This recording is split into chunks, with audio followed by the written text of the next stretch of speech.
Ce podcast est propulsé par OxB2B, une firme spécialisée dans le développement des affaires numériques.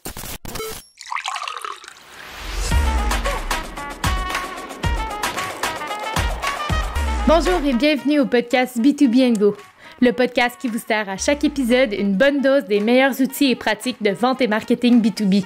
C'est dans une formule pour emporter que Simon Deschênes et ses invités discutent des meilleures stratégies numériques et tendances de l'industrie, toujours sous le thème de la croissance des ventes. La table est mise pour vous présenter le B2B sous un nouvel angle. Bonne écoute!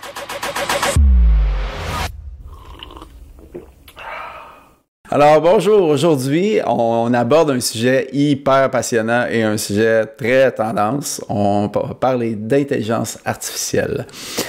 Pour nous en parler, on a le cofondateur de la firme Explorer, firme de Montréal, qui est spécialiste en intégration de solutions d'intelligence artificielle. Rémi Dion, bonjour. Bonjour. Hey, ça me fait plaisir de te recevoir au podcast aujourd'hui. Commence par nous dire qu'est-ce que c'est Explorer? Certainement. Merci de me recevoir aujourd'hui. Explorer, c'est une compagnie qui est spécialisée dans l'intelligence artificielle, mais en particulier dans l'adoption de l'intelligence artificielle. Ce que ça veut dire, c'est qu'on est vraiment dans des cas d'application concrets de comment l'IA peut aider nos clients. Ça, c'est né de l'initiative de mon cofondateur Olivier.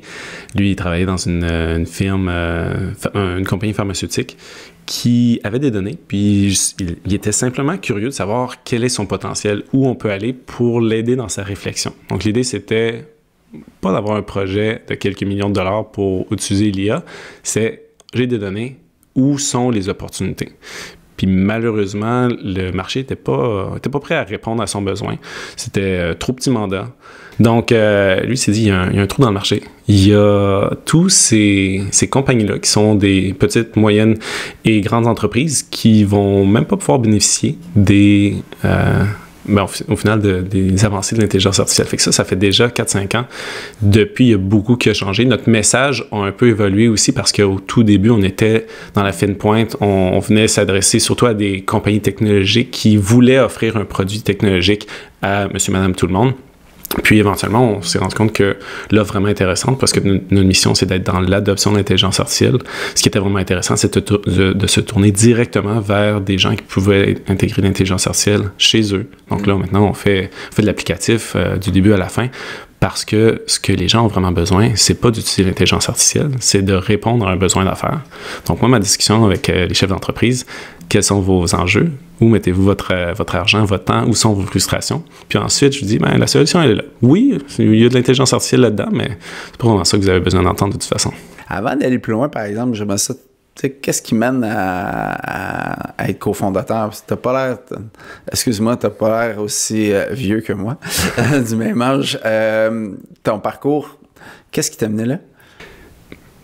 Anciennement, j'ai été ingénieur électrique. Je travaillais dans le domaine du génie conseil.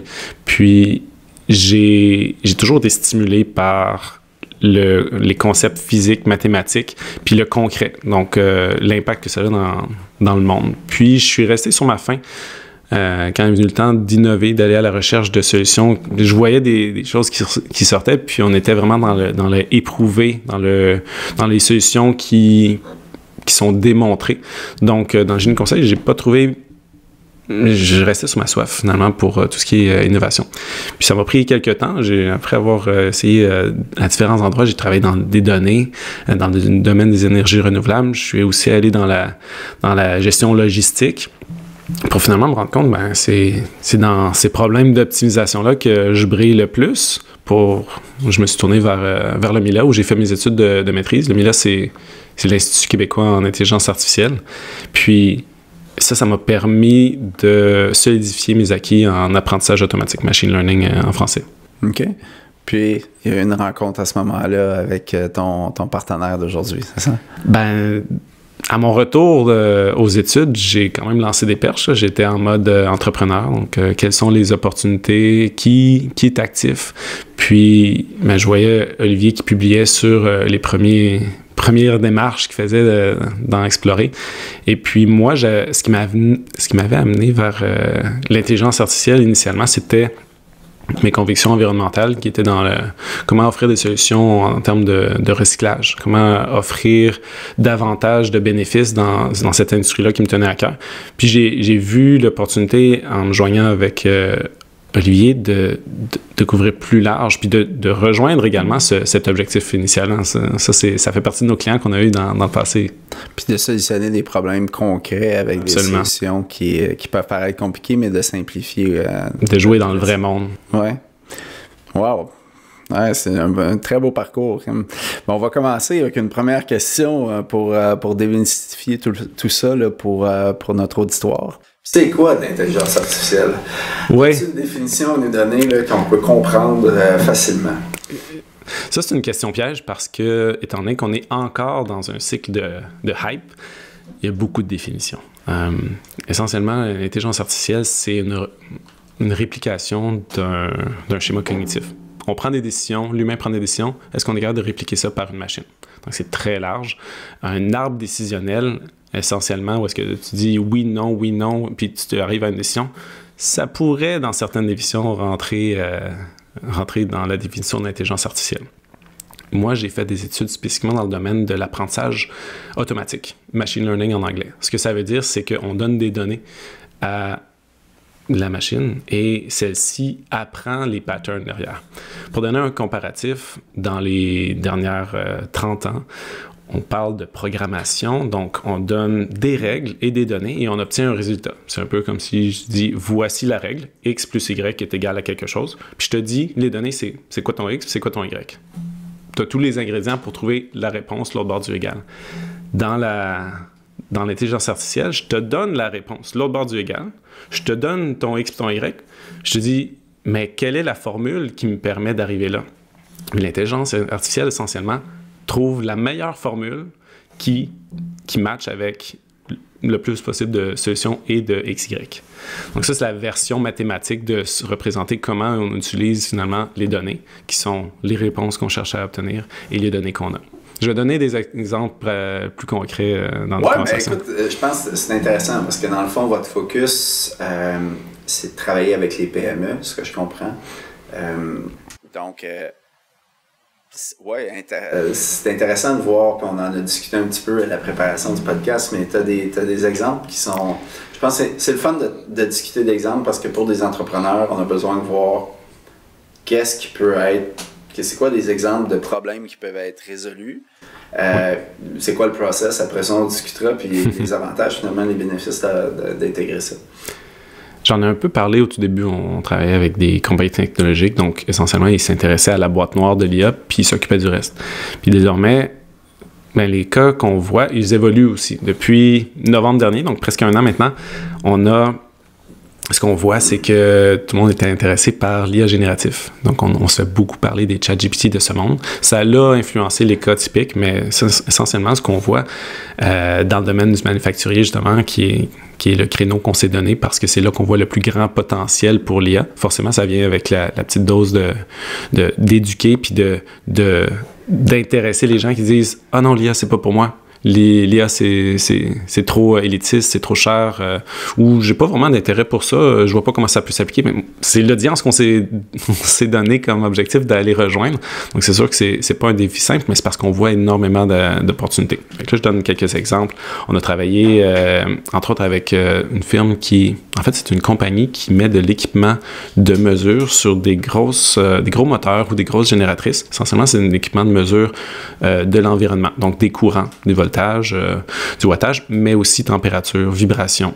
Et à travers l'ensemble de ces mesures-là, ils souhaitaient détecter, voir visuellement, est-ce qu'on a un système d'opération qui est normal. Donc, un opérateur pouvait regarder puis dire « Ah, ça, c'est étrange ». Mais aussi, ils voulaient pouvoir faire des alertes. Là, il y a une tendance vers quelque chose qui est anormal. Là, on voit que ce pattern-là, on l'a observé là, dans le passé, puis normalement, tu envoies un mécanicien ici, là, normalement, tu envoies un électricien ici. Donc, pouvoir anticiper ou accélérer le processus de réaction. Puis, ce qui est intéressant, c'est qu'eux fournissent l'équipement de mesure. Ils ne fournissent pas les mécaniciens et les électriciens. Donc, c'était leurs clients qui allaient bénéficier de pouvoir fournir des avertissements.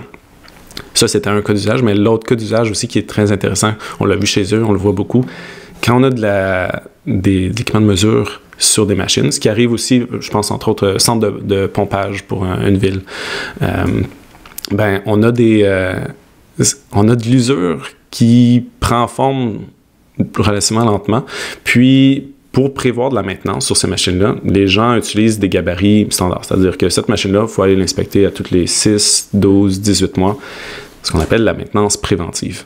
Mais ce qui est intéressant, c'est de pouvoir utiliser la maintenance prédictive, qui est essentiellement dans le régime d'utilisation que tu as fait de cette machine-là.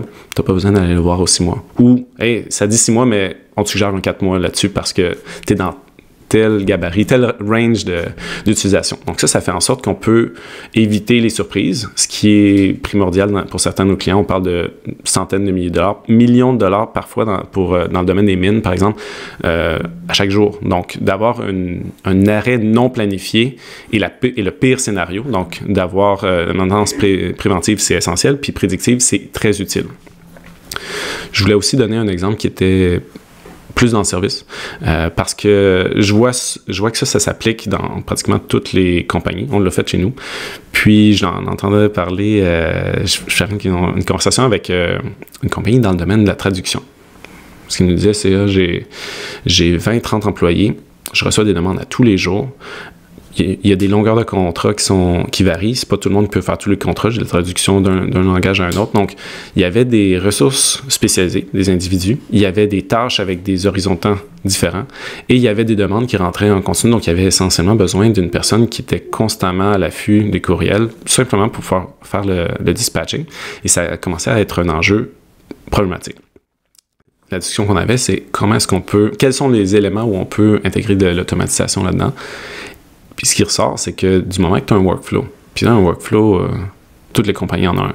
Surtout les PME, parce que nous, on a ciblé des compagnies que ça fait 5, 10, 15 ans qu'ils sont en opération. Leurs opérations, ils les connaissent sur le bout de les doigts. Ils savent que leur machine, elle passe là, tu as tel opérateur qui va faire ça. Il y a une séquence d'événements qui est très bien maîtrisée. Puis l'idée ici, c'est d'aller identifier où sont les pain points. À quel endroit est-ce qu'on met plus d'argent, plus de temps? À quel endroit on a des frustrations? Une frustration, ça peut prendre plusieurs formes, là, mais une tâche qui est facile à faire, mais que personne ne veut faire, c'est un bon indicateur. Donc, ça c'est les zones où on dit, on peut mettre un outil qui va faciliter, automatiser le processus. Puis, l'exercice qu'on fait avec nos clients, c'est une évaluation du retour sur investissement. C'est simple, mais c'est hyper important. Essentiellement, t'allais dire? Non, si on revient à l'exemple de la traduction, oui. Je suis curieux de voir tu allais y venir probablement, mais il y a une connexion. Là, c'est un procédé ou c'est une technologie d'intelligence artificielle qui fait maintenant le dispatching, qui fait la répartition des mandats, c'est ça? Reculons d'un pas. Avant de parler de dispatching, déjà, on reçoit un courriel. Donc ça, c'est l'événement qui déclenche le processus. L'information qui est dedans, c'est un type d'information qu'on appelle non structurée. C'est-à-dire que c'est du texte. Puis ensuite, on veut dire, elle est où l'élément qui correspond à une tâche? Il est où l'élément par rapport à la due date, la date de fin du contrat? Elle est où l'information par rapport aux langues dans lesquelles on a besoin? Donc, dans un paragraphe, il y a toutes ces informations-là, mais nous, on a besoin de la structurer pour qu'ensuite on puisse prendre action dessus. Donc ça, c'est le cas typique d'application de ChatGPT. J'assume que maintenant, il y a beaucoup de gens qui le connaissent. C'est un ChatGPT ou Large Language Model. Donc c'est un modèle qui permet d'interpréter du texte et soit de le résumer, d'en extraire de l'information ou de colliger d'une façon à ce que, comme dans l'exemple que je donnais, on puisse cibler, identifier des mots-clés. Donc, dans le cas du traducteur, ce qu'on cherche, c'est les mots-clés ici. Dans un cas, dans la finance, par exemple, on l'a vu dans d'autres compagnies également, ils ont des intrants. Donc, ils reçoivent de la poste, ils reçoivent des fax, ils reçoivent des appels. Puis, il y a une personne qui a essentiellement la même information qui arrive de différents canaux. Elle doit valider l'information, mais elle doit aussi l'interpréter. Donc, l'IA a un immense gain dans tout ce qui est non structuré. On arrive à un point où l'audio également, on peut bien l'extraire de l'information. Est-ce que tu as eu des rencontres Zoom récemment ou Meet, Google Meet, où tu as une transcription simultanée? Est-ce que tu as vu ça? Non, je n'ai pas vu ça. Ça se fait. Il y a des outils qui existent maintenant qui, essentiellement, c'est un autre individu qui se connecte à la session, un individu virtuel, qui enregistre l'audio ou le vidéo au besoin, puis qui fait une transcription automatique de ce qui a été dit. Donc ça peut désormais être fait. Pourquoi? C'est parce qu'une fois que c'est en texte, on n'est pas encore dans une donnée structurée, mais textuelle, on a déjà des outils qui sont capables maintenant, avec ce qu'on appelle les LLM, Large Language Models, ce que j'ai nommé plus tôt. Avec ces outils-là, on est capable de traduire l'information d'un paragraphe vers les mots-clés qu'on a vraiment besoin. Là, j'en ai nommé 3, là, due date, langage, puis tout ça. Puis là, je vais vraiment y aller dans l'hypothèse, mais bon, je suis en train de créer un besoin peut-être pour notre industrie. Mais dans le domaine de la vente, puis parlons d'une rencontre exploratoire avec un client potentiel en Zoom, okay, où on est censé récolter de l'information potentiellement pour mener à une proposition de service.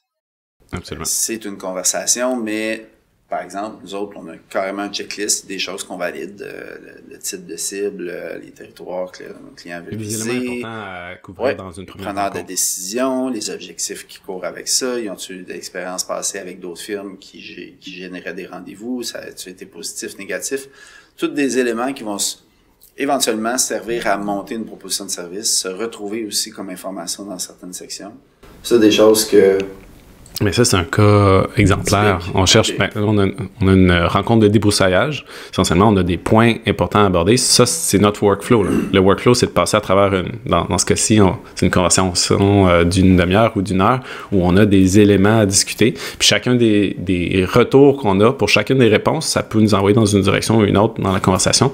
Donc ça peut, de un, être éventuellement automatisé, mais la première étape, c'est de dire, on va aller à la collecte d'informations puis de structurer ça. Moi, mes notes, je les prends de cette façon-là, parfois. Je les prends, souvent, moi, j'utilise HubSpot chez nous, donc je vais prendre manuellement les notes, puis l'idée, c'est de structurer une information comme tu le fais. Donc, peu importe l'outil que vous utilisez, de la façon que vous le faites, que ça soit manuscrit, vous avez des étapes. Donc, OK, première rencontre, on fait une rencontre d'équipe ensuite pour discuter est-ce que ce client-là, ce potentiel client-là correspond à la clientèle qu'on dessert. Puis ensuite, vous faites peut-être une deuxième rencontre pour aller cibler, creuser davantage dans d'autres éléments. Bien, ça ici, ce qu'on vient d'écrire, c'est un workflow. Okay. Donc, je vais donner un autre exemple. Je quitte le domaine du service. Dans le domaine, par exemple, on l'avait vu dans le plastique. Donc, c'est une compagnie qui fait du moulage de plastique. Et essentiellement, ce qu'elle recherche, c'est de pouvoir mettre les bons individus aux bons endroits sur ces machines, puis pouvoir réagir rapidement à la demande qui change. Ça, c'est le cas typique de, si je savais exactement combien d'unités je dois produire pour le reste de mon année, parfait, je vais faire le calendrier pour le reste de mon année, je vais mettre les bonnes machines aux bons endroits en fonction de la saison. Tout est beau, mais la réalité d'affaires, c'est que la demande, ça change à toutes les semaines, peut-être même à l'intérieur d'une semaine dans des cas extrêmes. Donc, tu as tout ce beau pipeline-là de travail qui est à refaire constamment. Des fois, tu as une personne qui rentre sur le plancher, puis elle n'a pas l'expertise qu'il faudrait pour la nouvelle demande qu'il faut mettre en place. Comment est-ce qu'on fait pour optimiser ça? Ce qu'on voyait, ce qu'on entendait, c'est que c'était un travail manuel qui est fait à répétition, pratiquement tous les jours, de réviser est-ce qu'on a sur le plancher les bons individus sur les bonnes machines pour le bon output. C'est de faire les horaires de travail et les assignations de poste, dans le fond, à ce moment-là. Oui, puis ça vient en plus de l'opération normale.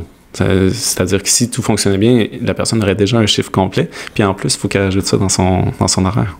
Fait que là, dans le fond, dans ce processus-là, j'essaie de le mettre vraiment, de l'imager, là. Donc, la quête, l'input, ça se trouve à être des commandes, on va dire, des commandes de clients. Ouais. Puis l'output, c'est un plan, un horaire avec une assignation de poste pour chacun des individus qui est sorti puis qui est affiché pour les employés pour que tout le monde sache où aller le matin. Exactement. Ça, c'est ce qu'on va appeler un ordonnancement, un cas d'ordonnancement. Ça ressemble un peu aussi à ce qu'on fait dans le cas de la traduction. Le parallèle est assez proche dans ce cas-ci. Parce qu'on voit que, essentiellement, c'est une ressource spécialisée à mettre au bon endroit, au bon moment. Donc, c'est un problème d'optimisation. Mais est-ce que je veux... Dans le cas de la... Excuse-moi, dans le cas de la traduction, la firme de traduction, ouais. Est-ce que c'est juste une assignation à la pièce? C'est-à-dire que, OK, il traite la demande, puis il envoie ça dans le je sais pas, dans le to-do, dans le Asana ou le gestionnaire de projet du traducteur pour qu'il sache qu'est-ce que c'est son prochain mandat puis son prochain mandat, ou ça produit aussi un outil macro pour le gestionnaire, c'est-à-dire qu'il sait, il y a un board où l'assignation de tous les mandats est affichée, puis juste voir c'est quoi le concret de l'histoire au niveau de l'output. Le problème au début, c'est de reconnaître il y a beaucoup de demandes, ça vient à haute fréquence, puis il faut les gérer à la pièce à chaque fois, puis identifier l'information qui est nécessaire. Donc, c'est pas dans un formulaire, c'est dans un courriel. Voilà. Okay. Et la solution ou le output ici, c'est de pouvoir offrir des recommandations pour ce mandat-là, la personne disponible avec le bon skill set, qui peut intégrer ça dans ses disponibilités en prenant en compte des vacances de la personne ou peu importe quoi. Ce sont une de ces 3 personnes-là. Ensuite, tu as la personne qui était déjà impliquée dans le processus qui va valider effectivement mon choix, c'est la personne numéro 1 ou la personne numéro 2. Puis là, il y a un dispatch. Puis ça, bien sûr, ça peut être automatisé, mais cette deuxième phase-là, elle vient normalement une fois qu'on a eu une bonne collaboration réussie entre un nouvel outil, qui est cet outil de recommandation-là, et un humain qui utilise ces recommandations-là. Qui valide, exactement. Ça fait un certain temps dans l'histoire. Dans les derniers jours, dernières semaines, on entend des exemples de l'IA bat l'humain sur tel sujet. Puis, quand on se penche sur les exemples, on remarque que c'est pas tout à fait vrai. C'est pas l'IA qui bat l'humain, c'est l'IA plus l'humain qui bat l'humain sans IA. Et puis ça, c'est hyper important. C'est vraiment là où nous, on vient résoudre le problème de main-d'œuvre parce qu'on multiplie la capacité de chacun des acteurs impliqués, chacun des employés. Voilà. Donc, c'est un gain en productivité définitivement. Ça, c'est ce sur quoi on met beaucoup l'accent chez nos clients. Puis, c'est pour ça qu'on parle on se parle souvent de retour sur investissement parce que à toute fin pratique, il y a déjà, dans vos processus, vous investissez déjà en temps ou en argent. Où sont les endroits où est-ce que vous pouvez avoir un retour sur ces investissements-là parce que maintenant, vous pouvez gérer plus de demandes. Maintenant, vous pouvez réduire la demande en employés parce que finalement, vous avez juste 1, 2, 3 personnes spécialisées. Vous n'arrivez pas à trouver les 4, 5, 6 autres. Comment multiplier l'efficacité de ces gens ou la productivité de ces gens-là? Souvent, ça passe par des outils comme ça. Wow. Outre, OK, comment OK, les étapes pour réaliser un projet comme ça, c'est-tu long? On prend l'étape de la traduction, par exemple. Dans le cas de la traduction, c'est un moule assez standard. Donc, on parle d'un projet typique chez nous, donc autour de 4 mois. Un projet typique, c'est 3 à 5 mois. Okay. Il y a je pense à un projet plus récent, on est dans la robotique. Là, c'est des horizons de temps qui sont 12-14 mois. Ils sont beaucoup plus rares, ceux-là. Mais quand on utilise de l'information qui est non structurée, donc du texte, et puis de pouvoir rendre cette information-là de façon structurée, accessible et digérée. Dans bien des cas, on veut déjà qu'il y ait une analyse qui ait été faite, comme dans le cas du traducteur. On voulait que celui qui est disponible avec le bon skill set soit dans le top de la liste. Donc, qu'il y ait une pré-analyse de fait plutôt que de voici tous les gens qui font ce langage-là. Puis ensuite, on va voir leur calendrier. Il y a différentes étapes qu'on peut rajouter au final, on peut rajouter de l'efficacité. C'est adaptatif après ça. C'est adaptatif. Est-ce qu'on se lance dans quelque chose qui n'a pas de fin? C'est de l'amélioration. Donc, oui, je me suis retenu de dire continue, parce qu'à toute fin pratique, en fait, ça dépend de la philosophie. Je pense à certains de nos compétiteurs qui vont... Puis en fait, certains mécanismes de financement aussi au Québec qui encouragent beaucoup regarder le endpoint, qui est parfois 5 ans plus loin. Puis voici le projet de 1,5 million de $, visualisez-le maintenant. Puis nous, on préfère plutôt l'approche de quel est le quick win, quel est le petit morceau d'investissement qui a le plus gros gain. Fait qu'on y va par étapes. Ça a été énormément réussi chez nos clients parce que justement, ça nous permet de voir une adoption puis une transformation qui est plus... j'ai le goût de dire smooth, là, je cherche le terme français, mais qui est plus facile, au final, pour chacun. Ça produit du concret. C'est ça. Puis, j'ai pas le goût de... Là, j'ai donné des exemples qui sont peut-être trop simples, mais c'est pour illustrer. Et là, je dis, on a un courriel, on veut pouvoir extraire l'information. C'est parce que elle est là, et ça, c'est déjà un cas qui est fiable, robuste, qui peut être implémenté rapidement. Là, j'ai dit 3-5 mois, mais pour ce type de cas-là, l'outil est déjà existant. Si on n'a pas d'enjeu de permission, si on n'a pas d'enjeu d'infrastructure, ce qui est dans le cas là, chez certains, ils ne veulent pas utiliser ChatGPT parce que craignent de fuite de données, ben il suffit d'utiliser une plateforme cloud qui garde tout ça chez toi. Le problème est résolu. C'est pas compliqué, mais il faut le faire. Mais à toute fin pratique, ce genre de tâches-là peuvent être faites. En fait, je peux même donner des cas d'utilisation parce que les gens n'ont pas besoin de se tourner vers des agences comme la nôtre. Je pense, en ce moment, ChatGPT nous permet assez rapidement de rédiger des lettres de remerciement, de rédiger des posts, des lettres pour la recherche de candidats. L'idée, c'est pas, bon, je fais copier-coller de la réponse de ChatGPT puis je publie ça. Non, mais ça se fait un premier draft. Parfois, un premier draft qui est très bon. Parfois, un premier draft qui est vraiment pas bon. Donc, les brouillons, il faut que quelqu'un les révise, mais ça nous permet de démarrer la syndrome de la page blanche. Là. Ça permet de passer outre ça. Ça permet de faire du brainstorming aussi. Quelles sont les étapes typiques dans tel processus? Comment bien cibler une clientèle dans le domaine de la couture à 3 pistoles? Mettons, j'ai jamais fait ça. Je vais aller sur ChatGPT parce que moi, j'ai un client qui fait de la couture, qui est dans le coin de 3 pistoles. Je vais avoir une idée. Parfait. Il me dit une liste d'éléments qui me donne des idées. OK, je vais creuser davantage ça. Puis, au final, j'échange avec l'outil pour générer une meilleure compréhension de là où je peux aller avec un client, là où je veux amener le sujet. Donc, oui, il y a dans la rédaction de publications comme des blogs. Puis ça, je mets en garde les gens. Les gens vont s'en rendre compte si vous utilisez ChatGPT, vous faites copier-coller. Ça se veut vraiment un outil d'aide à la réflexion, mais je mets en garde le copier-coller parce que ça peut répondre aux besoins, mais les gens vont se rendre compte que hey, c'est un robot qui me parle, puis j'ai pas le goût de ça. Les gens veulent un humain. Mais l'outil qui a aidé à développer l'idée, ben c'est l'IA dans ce cas-ci. Ça fait décoller de la page blanche, c'est clair. Dans des cas d'application, il en résulte quoi? Qu'est-ce qu'on détient comme entreprise? C'est quand on investit avec Explorer, par exemple, pour développer une solution, on reprend l'exemple soit de la traduction ou même de la compagnie de plastique. Je trouve ça super intéressant.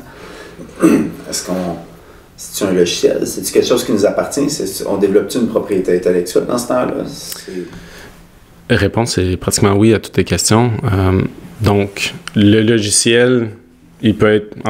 oui, on peut monter un logiciel. Dans certains cas, c'est le souhait du client. Dans d'autres cas, c'est une application. C'est-à-dire, je veux interagir avec un téléphone, des SMS, une plateforme web. On a eu récemment des lunettes virtuelles. Donc, l'idée, c'est peu importe comment vous voulez interagir, ça, on peut l'intégrer. Donc, ça, c'est la première réponse à la question, comment on livre un produit. Mais ensuite, la propriété intellectuelle, elle est celle de nos clients. Donc, on développe quelque chose qui est pour leurs besoins. C'est pour ça qu'il y a des firmes qui se sont tournées vers nous pour développer des produits qu'eux, ensuite, vont commercialiser. Ouais, c'est ça l'intérêt pour eux. Puis, là, j'oublie tes autres questions. Ben, qu'est-ce qui en résulte? T'sais, dans le fond, c'est une solution qui est hébergée sur nos serveurs, tout simplement. Donc ça, c'est accessible à certains employés. Quand on parlait du débroussaillage qu'on fait, ça fait partie des questions. Est-ce que vous devez utiliser vos serveurs de votre côté? Ça arrive pratiquement jamais.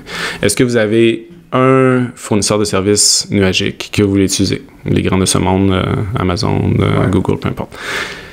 Et suite à ça, on développe sur leurs besoins. On peut aussi faire des recommandations. On a des clients qui n'utilisent pas ça, qui ne veulent pas gérer ça non plus. Donc, tout ça, nous, on s'adapte finalement à la maturité technologique. Il y a des compagnies qui veulent être en contrôle de ça. Il y a des compagnies qui, je le répète, veulent résoudre un problème d'affaires. Ils ne veulent pas devenir une compagnie technologique. C'est pas ça qu'on leur offre. On leur offre la solution à leur problème d'affaires. Donc, oui, je peux m'aventurer vers ça. Pour répondre à ta question, oui, l'IP, oui, ça peut être un logiciel. Mais à toute fin pratique, on résout un problème d'affaires.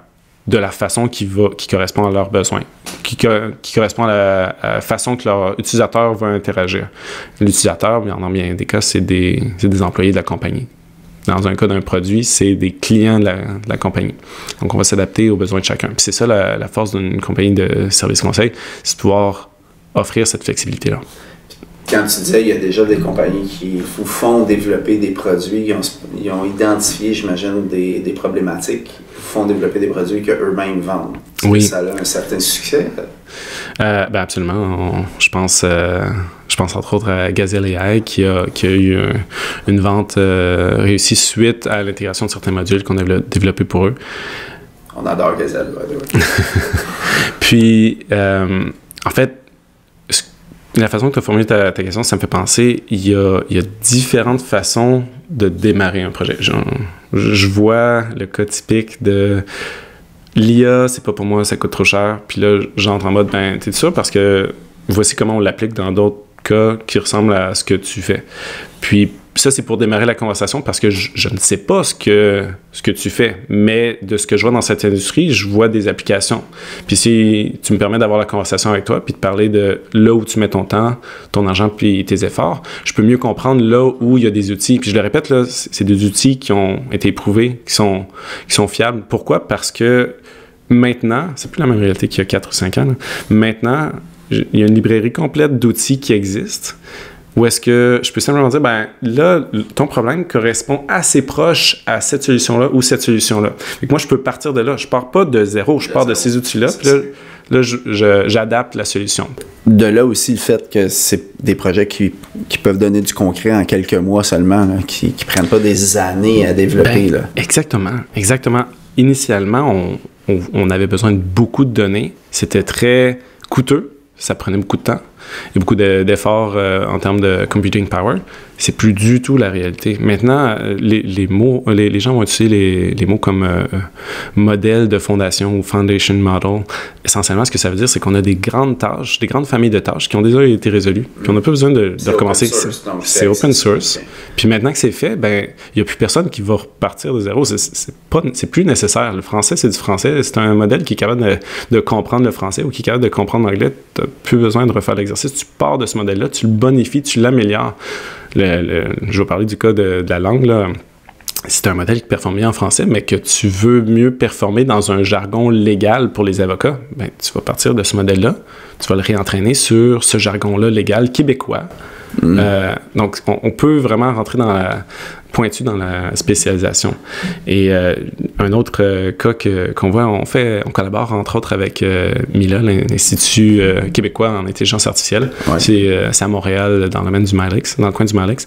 Puis, eux, essentiellement, aident des compagnies aussi à développer, mais à la fine pointe. Donc, ils font des preuves de concept. Ils disent, ça, est-ce que ça se fait? MILA développe une solution, dit, voilà, démonstration que ça se fait. Maintenant, on peut le mettre en place, mais c'est pas vraiment le mandat de MILA. Fait qu'on a développé une collaboration pour pouvoir amener ça plus loin. Puis je pense à un exemple, justement, où il y avait le cas de reconnaissance d'image. La reconnaissance d'image, c'est un des modèles fondamentaux dont je parlais plus tôt. Qui est possible d'utiliser sa tablette déjà. Là. Exactement. Okay. En fait, il y a des choses qui existent maintenant. Je pense à un outil, j'oublie le site web, mais essentiellement, c'est une vidéo où c'est connecté sur la caméra de ton ordinateur. Tu prends une orange dans ta main.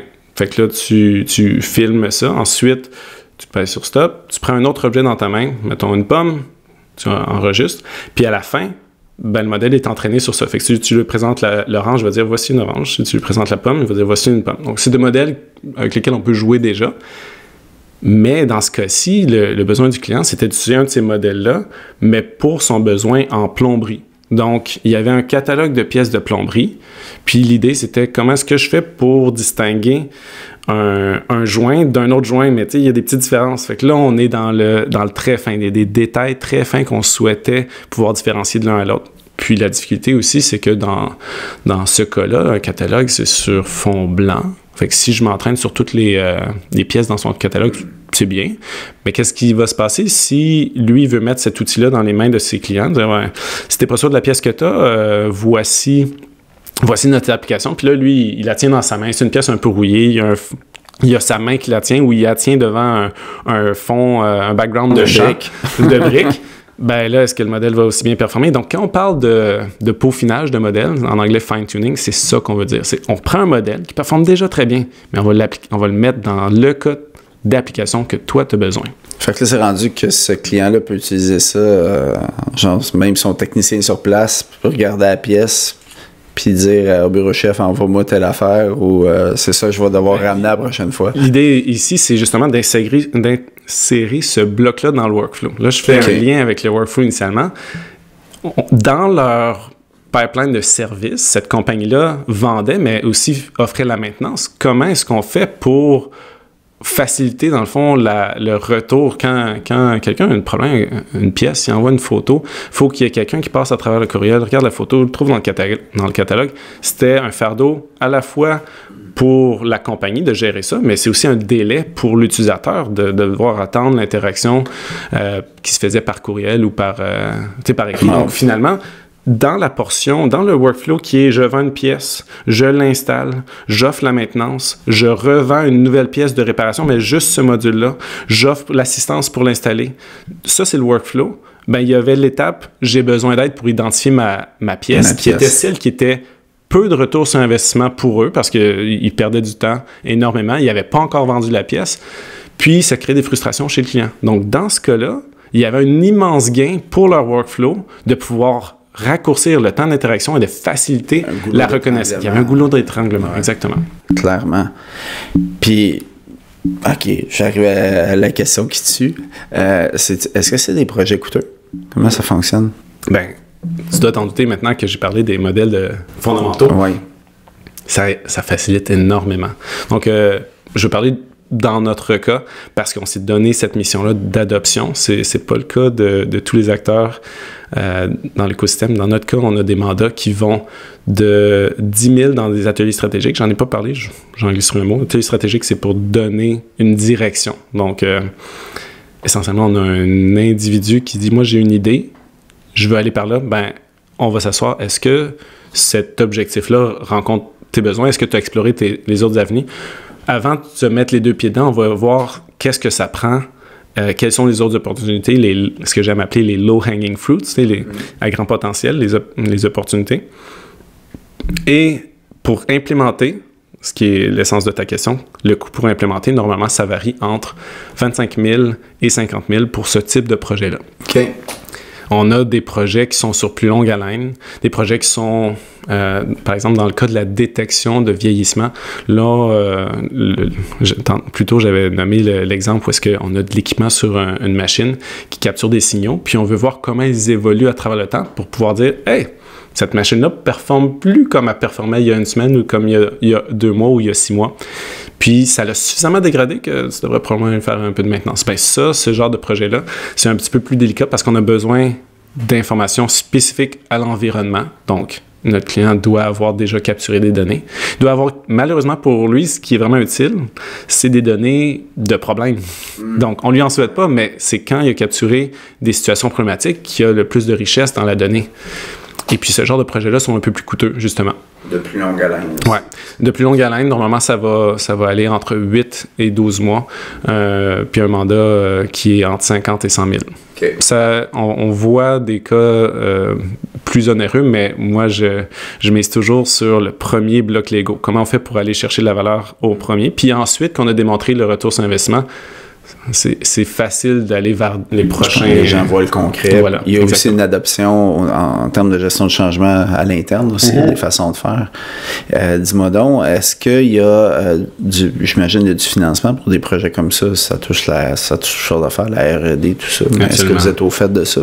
Ben, pas juste au fait. On a pris une ressource à l'interne dédiée à l'accompagnement pour ça, parce que c'est une réalité que tous nos clients sont exposés à ça. Exposés à quoi? Exposés à en bénéficier ou, dans certains cas, on s'est rendu compte à être nuit par ça. Qu'est-ce que je veux dire par là? C'est qu'il y a certains mandats, surtout maintenant qu'on a des cas d'application tellement rapides avec un retour sur investissement si rapide que de se tourner vers du financement et d'en entendre parler finalement, « Ah, vous avez reçu votre financement », 4, 5, 6 mois plus tard, ben la réalité est ailleurs, ou le client aurait déjà bénéficié de la solution, elle serait déjà implantée chez eux. Donc, dans certains cas, cette approche-là n'est pas celle qu'on va encourager. Mais c'est notre rôle de faire connaître que cette option de financement-là, elle existe. Donc, il y a je pense à Prompt, qui offre différentes sources de financement, dont le CIPEM, qui est dans le domaine du manufacturier. Je pense, entre autres, à Scale AI, qui finance des très gros projets qui sont plus proches de la recherche, mais qui permet justement de prendre ce risque-là parce que c'est des financements de 50% pour des projets de plusieurs centaines de milliers de dollars. Donc, il y a également le Primo Adoptant. Je pense à d'autres enveloppes budgétaires. Le PECAN, est-ce qu'il soutient ça aussi? Oui, absolument. Donc, le programme d'adoption du numérique, justement, le programme canadien d'adoption du numérique, je pense, l'acronyme, c'est essentiellement pour pouvoir faire ce premier pas-là stratégique. Quelles sont les opportunités qui existent, quels sont les freins dans ta business, quelles sont les opportunités en termes de simplement avoir une image numérique, un site web, ou d'avoir une vente, un catalogue digital, de pouvoir vendre de façon numérique. Ça, c'est un enjeu pour certaines compagnies. Fait qu'on, là, on ne parle pas d'IA, on parle simplement de bénéficier d'aller vers le numérique. Mais l'IA fait partie des stratégies numériques, donc ça rentre là-dedans également. Il y a des compagnies qui sont déjà sur le web, qui se disent, là, je pense encore au catalogue de plomberie. Ça, c'est une compagnie qui est déjà moderne. Son catalogue était déjà disponible en ligne. Il y avait déjà un pipeline d'interaction. On pouvait écrire sur le site web pour avoir du support. Mais malgré ça, il y avait un nœud qui a pu être résolu par l'IA. Ça peut être supporté à ce moment-là par des programmes comme le PECAN. Oui, exactement. OK. C'est vraiment intéressant. Écoute, c'est un monde, ça donne plein d'idées dans le domaine... je sais pas, est-ce que vous avez eu des projets dans le domaine de la vente et du marketing jusqu'à maintenant? C'est des opportunités qui sont arrivées? Donc, la réponse est oui. Puis la raison pourquoi ça me fait rire, c'est parce que c'est effectivement partout où on a de l'information non structurée, partout où on cherche à gérer de l'information. Puis la vente, c'est le cas typique. On va pouvoir aider à y mettre de l'ordre. On a développé un outil à l'interne chez Explorer. On l'a nommé Oscar. Essentiellement, c'est la connaissance interne de la compagnie. Donc, on y connecte l'ensemble des post-mortem, des agendas, de la documentation sur les bonnes pratiques de programmation, de la documentation sur les vacances, sur la politique d'assurance. Tout ce qui est nécessaire à notre compagnie pour fonctionner est connecté à cet outil-là.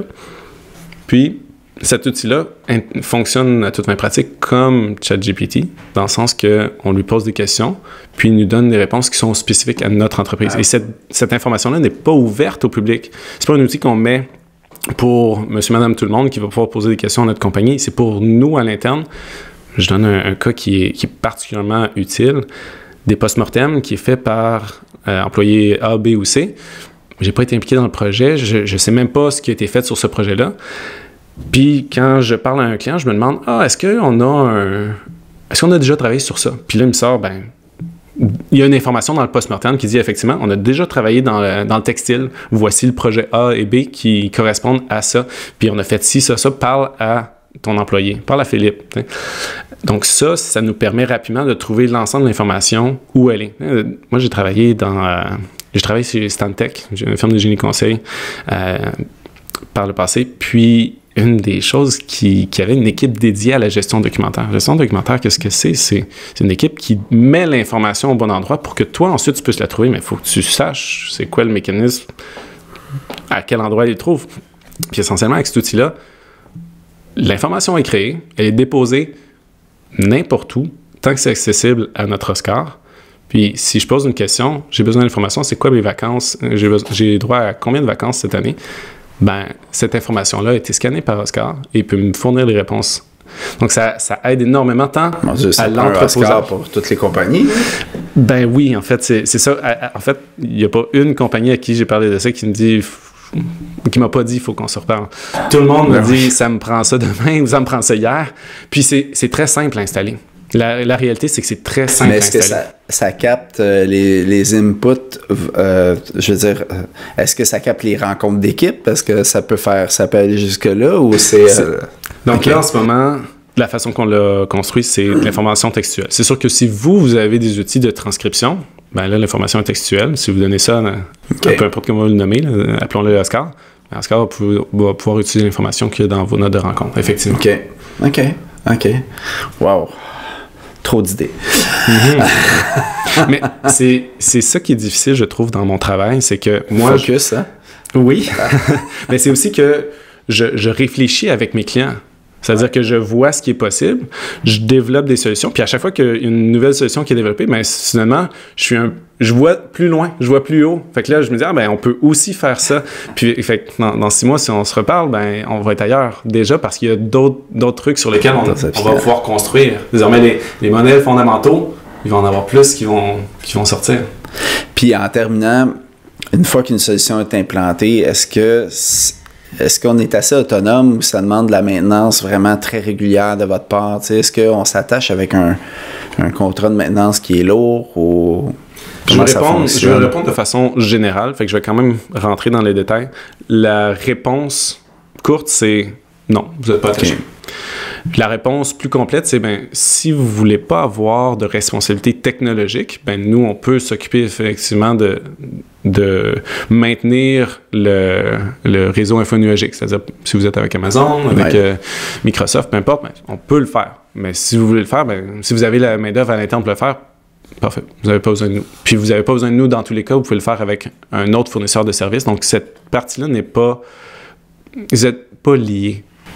Par après. Nous, on livre un mandat, puis à la toute fin, on peut également démarrer d'autres mandats ou poursuivre dans le service ou de l'accompagnement, parce qu'on fait beaucoup de l'accompagnement, c'est-à-dire qu'il y a une banque d'heures qui est réservée simplement pour pouvoir poser des questions. Ce qu'on voit aussi énormément, dans certains cas, on a des clients qui avaient déjà cette ambition-là de construire son équipe technique à l'interne. Et puis, ce qu'ils voulaient, c'est de l'aide pour pouvoir prendre leur équipe technique junior, grâce à notre équipe senior, pouvoir rapidement prendre des grandes bouchées puis devenir de plus en plus mature et autonome. Donc, finalement, la banque d'heures servait à les accompagner à devenir plus utiles dans leur propre compagnie. Nos clients pouvoir eux-mêmes être autonomes. En tout cas, c'est super inspirant, Amir. Merci beaucoup, Rémi. Écoute, je pense qu'on pourrait continuer longtemps. On va se parler, on va s'en parler plus offline, mais vraiment un méga merci. Je pense qu'on va se revoir parce que tout ça, comme tu dis, évolue tellement vite, les cas de figure. Je trouve ça intéressant, les exemples que tu as donnés, mais je pense c'est ça qui est parlant. Mais merci beaucoup. Merci de la générosité du propos puis ta présence aujourd'hui. Un gros merci. Merci de m'avoir invité.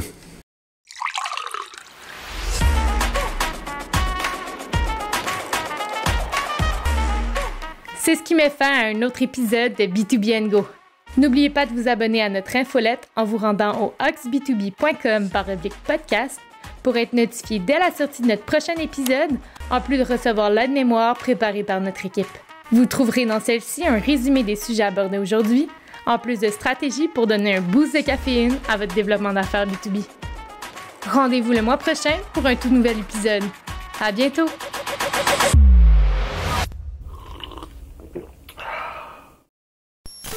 Le podcast que vous venez d'écouter est propulsé par oxb2b, une firme spécialisée dans le développement d'affaires numériques.